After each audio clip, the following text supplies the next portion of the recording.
since 1946 threatened to break out into an all-out civil war. Over 565 princely states, some with formidable armies, owing their allegiance to the British Crown, were not included in the independence deal and thus potentially a threat to the unity of the new India.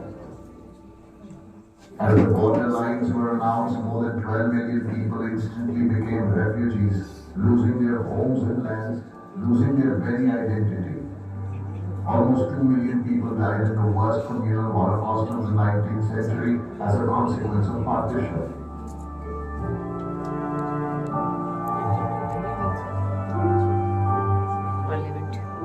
As independent India emerged, it ended a historic 200-year rule of the greatest empire on earth. India, the Republic, was born out of the coming together of almost a fifth of all mankind into a single state and remains one of the greatest events in the history of mankind.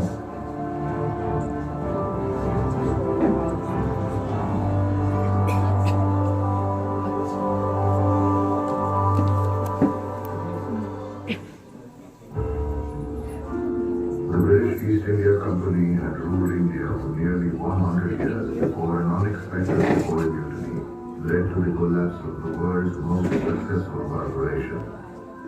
Company rule ended in 1858 and the era of the Raj commenced. India was now under direct authority of the British government and the Crown. The early 1900s saw a rise in nationalism and political awareness. The Indian National Congress and the All India Muslim League emerged as the earliest political parties. When World War I began in 1914, the empire turned towards the richest colony for help. Indians responded by sending almost 1.3 million soldiers to fight for Britain. It was the largest volunteer army in the world. India also extended a large loan of £100 million in other materials. The Congress and the League are united in their support of the war effort, expecting constitutional reforms and a substantial amount of home rule in return. Instead, the 1917 Montagu-Chelmsford reforms introduced a diarchy at the provincial level and expanded the Imperial Legislative Council. This was followed by the Rowlatt Act, bestowing upon the Viceroy extraordinary powers to quell whatever he considered as sedition against the empire. It was the Amritsar massacre that awakened the people to their oppressors. The British opened fire on more than 10,000 unarmed men, women and children, assembled in the river of killing thousands. এখানে chair আছে chair আছে এখানে It was only after Gandhi returned to India that Congress began to use civil disobedience and non-cooperation against the British as a means of protest. From the entire country, men and women across faith would mobilize under Gandhi's command. The British responded by taking all political leaders and banning the Congress whenever the movement gathered any momentum. New parties like the Hindu Mahasabha, the Swaraj Party, the Communist Party of India, and the Rashtriya Swayamsevak Sangh joined the political fray. More British efforts towards granting Indians more autonomy seemed half-hearted and aimed at delaying the process. These consisted of the Simon Commission in 1927 and the Round Table Conferences from 1930 and 1932. They all failed to satisfy the Indians, either by exclusion of their opinion or with no firm promise of self-determination.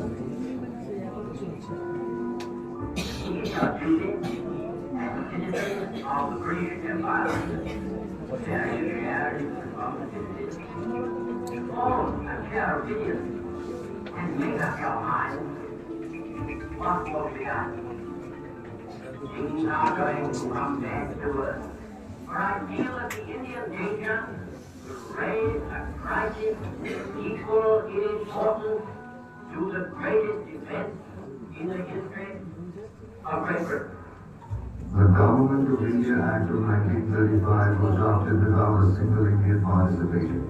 Despite Churchill's fiery protests, it received royal assent. Nehru and Jinnah both declared that it was totally unacceptable but were designed to look ahead to the upcoming elections. The 1935 1947 polls saw almost 35 million out of 400 million people vote in 11 provinces. Congress split the vote and formed ministries in 8 of the provinces. The League fared abysmally, securing only 108 out of a total 485 Muslim seats.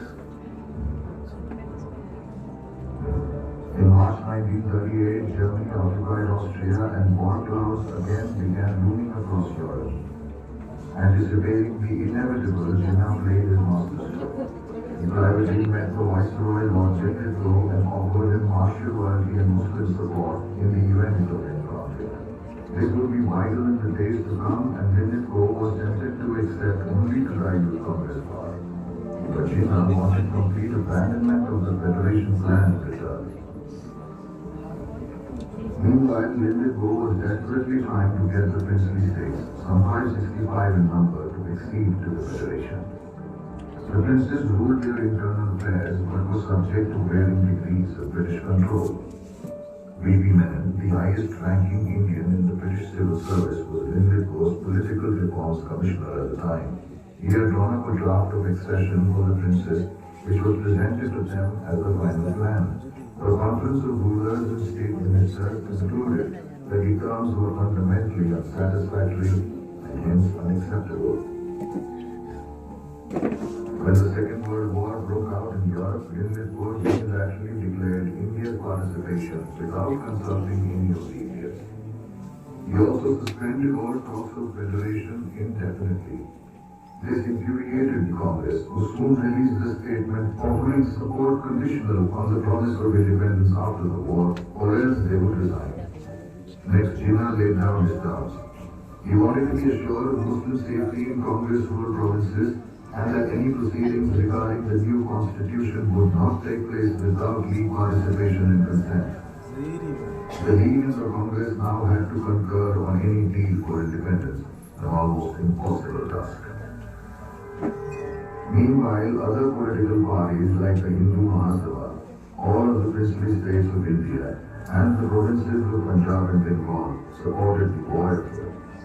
India sent 2.5 million men to fight for the Allied forces. By November, Congress ministries resigned in all 8 provinces. A Gleeful Jinnah proclaimed Terrapin's Day in December to celebrate liberation of the Muslims from the tyranny and oppression under the Congress. Jinnah realized that Pakistan could be viewed as a separate nation rather than in a federation controlled by a Hindu majority center. By March 1940, the League openly rejected the Federation Plan of 1935 and adopted the Lahore Resolution demanding the division of India into 2 separate sovereign states, each with Hindu and Muslim majorities. In 1941, British Prime Minister Winston Churchill signed the Atlantic Charter with President Roosevelt and the Allied nations. Britain had pledged to uphold the right to self-government. In a disheartening letdown, Churchill announced in Parliament that the Charter objectives were not applicable to India. This was strongly condemned in the country and in the world. Meanwhile, B.B. Menon presented to Lindley his own alternate plan for India's future, a transfer of power based on dominion status to avert any partition of the country. A federal government would take power at the center. The princely states would be invited to join the Constituent Assembly and accede only on defense and external affairs. Lindley, who had taken an instant dislike to Menon, didn't even bother to read the document, which was left untouched for the next 6 years, before being presented by another viceroy as his final plan for the transfer of power.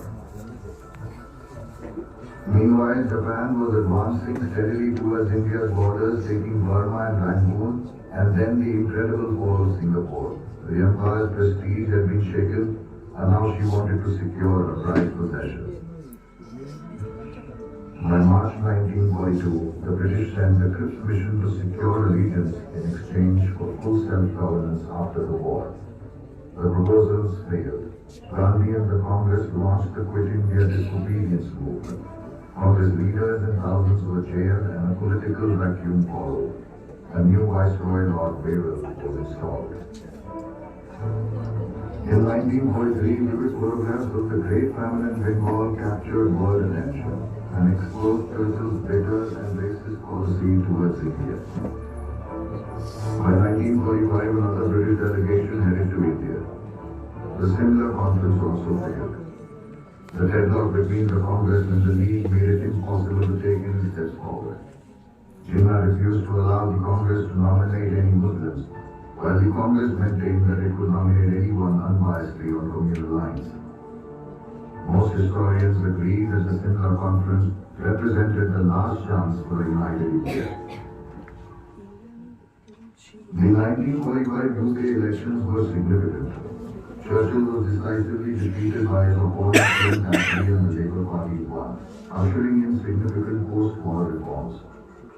Independence for India could not be delayed, declared the new Prime Minister. By August, the World War was over, and in India, elections took place in early 1946. Both the League and the Congress declared resounding victories. There was no agreement on the constitution-making body as Jinnah insisted that there could be no single constitution, as Pakistan was a separate nation. In May 1946, Attlee sent yet another delegation to India. The cabinet mission submitted its own plan, in the absence of consensus between the Congress and the League. It was loosely based on Azad's recommendations. To everyone's utter surprise, it was accepted by Jinnah and the League, and then by the Congress. The cabinet mission left for London triumphant. In the meantime, a change of leadership brought Nehru in as Congress president. Patel was the party's choice, but Gandhi thought that Nehru would be better as the face of the Congress. At a press conference soon after, Nehru declared rather haughtily that the Congress had accepted the mission's plan, but would ultimately do what it liked. It does not make the slightest difference what the cabinet mission thinks or does in the matter. Azad called the press conference one of those unfortunate events which changed the course of history. Jinnah was furious when he heard Nehru's statements. Once again, the deceitful Congress had double-crossed him. He withdrew League's support of the mission plan and instead called for direct action day.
The breakdown plan was buried in the India office and was largely ignored by Attlee, who did not get along well with Labour.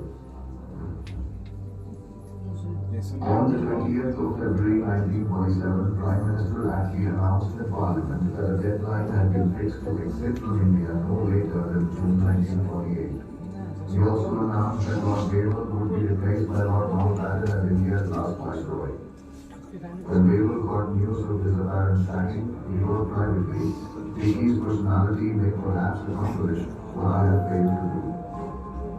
The definite date of departure now fixed, the response to the Prime Minister's statement was cautious optimism. The interim government with Nehru at its head was now 6 months old. The League members were out to sabotage any constructive working and actively opposed everything. There was little progress made on the constitution. The Congress Working Committee welcomed Attlee's announcement but demanded that the interim government be given dominion status in the meantime.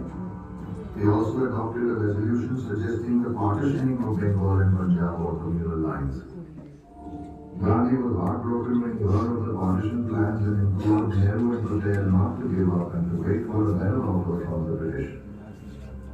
Jinnah was livid and rejected the moth-eaten and truncated Pakistan he was being offered. However, the astute lawyer that he was, Jinnah calculated that some form of Pakistan was acceptable rather than none at all. Still, the League publicly refused to comment and maintained their wait and watch policy. On the 22nd of March, Mountbatten's block aircraft landed at Delhi's airport. Initially, when Attlee had ordered him to India, Mountbatten had been most reluctant to enter the infamous Indian deadlock. But Attlee was adamant and agreed to every outrageous demand, including one for plenipotentiary powers. This meant that he had full authority to take independent action on the ground in India without having to consult either the Prime Minister, the Cabinet, or even His Majesty's government. This was unprecedented. The new Viceroy and Viceroy were welcomed in a magnificent ceremony of swearing in as grand as the coronation of a king. Soon after, the Mountbattens got down to business. They made a good team and complemented each other. All their powers of diplomacy, charm, and persuasion would be required to break the impossible deadlock between the leaders of India. At their meeting with Gandhi, he advised that the only way to break the political deadlock would be to invite Jinnah to form the interim government and choose his own ministers. The only stipulation was that they would have to work in the best interests of India as a whole. If Jinnah refused, then the same offer be made to the Congress. Mountbatten was astonished and startled at Gandhi's suggestion. Perhaps the horrific violence of the great Calcutta killings and the resultant backlash throughout the country had defeated Gandhi, who was prepared to give up political power if it led to inter-Muslim harmony. The Viceroy's advisors cautioned him that the idea was impractical and it was quite impossible that the Congress Working Committee and the League would agree to the plan. Indeed, a few days later, Gandhi wrote to Mountbatten telling him that the Congress Working Committee had refused him and that he was handing over all future negotiations to them. He then left for Bihar where the violence had spread, although Punjab was also hurt. The meeting with Jinnah was frosty. Mountbatten utterly failed to charm the most frigid and haughty Jinnah. A troublemaker, he decided and drove to London that Jinnah was a psychotic case. Rubina Mountbatten's journal entry about Jinnah and Fatima, his sister and constant companion, read, "Two very clever and queer people. I rather like them but found them fanatical of their Pakistan and quite impracticable."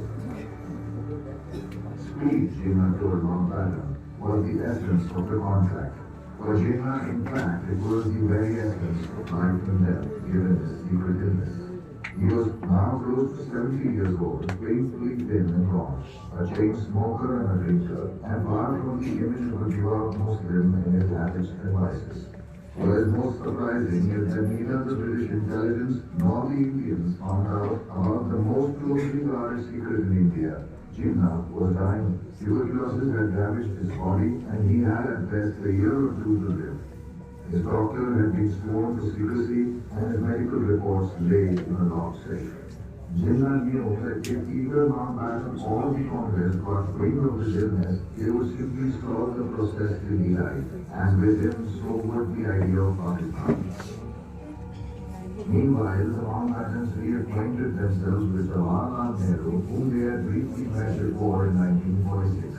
He was well liked by both Louis and Edwina, and the three hit it off well. This would prove to be a distinct advantage for the Indians in the coming turbulent times. Vallabhbhai Patel had sarcastically commented on the Viceroy's appointment, saying he would be a toy for Jawaharlal Ji to play with while we arranged the revolution. Mountbatten and his advisors then got to work framing Plan Walker, a solution based loosely on the failed Cripps mission points. It would transfer authority to the provinces or a confederation of provinces until the actual transfer power took place. The legislative assemblies of Bengal and Punjab would decide on partition. Gandhi warned that the Congress should in no circumstance be party to partition. He even wrote to the Viceroy reiterating that it would be a blunder of the first magnitude for the British to be party in any way whatsoever to the division of India. By mid-April, Mountbatten called a conference of the governors of the 11 provinces. Reports of escalating violence and breakdown of civil control were alarming. Punjab and Bihar seemed the worst hit. The Leaguers in Northwest Frontier province had escalated their attacks. The governors wanted a firm announcement from the Viceroy one way or another. Sir Evan Jenkins, the governor of Punjab, was the most desperate, stressing the need for advanced preparation in his turbulent province. If partition was a reality, there would be killings and bloodshed on an unprecedented scale in Punjab. Jenkins warned honestly.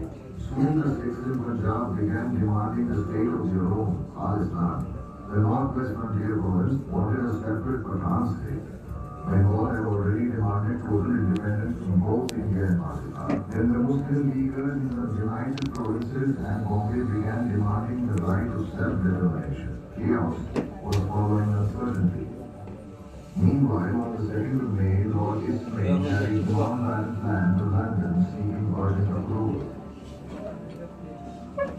In the meantime, the Mountbattens decided to escape Delhi's sweltering heat by traveling to Simla. They invited a few guests, Nehru and his daughter India, Krishna Menon, and of course, a few of the same among whom were P.V. Menon. It was a serendipitous meeting of the Viceroy and the interim Prime Minister of India in a casual setting. On the 10th of May, Mountbatten heard from him that a few minor adjustments had been made to the plan by His Majesty's government. Now the provinces and the Jersey states would decide whether to form the new constituent assemblies or stay independent. Small autonomous areas would be out of central control, and the 565 princely states would choose independence within the Indian territory. Mountbatten, struck by a gut feeling, decided to show Nehru a copy of the amended plan. This was of course highly irregular, but Mountbatten couldn't pass upon the opportunity to learn the views of the Congress party president. When Nehru retired to his room for the night, the Viceroy made sure he had a copy of the Mountbatten plan to peruse. It would prove to be a game-changing move. The next morning, Nehru was livid and angrily told Mountbatten that under no circumstance would the Congress accept the current plan.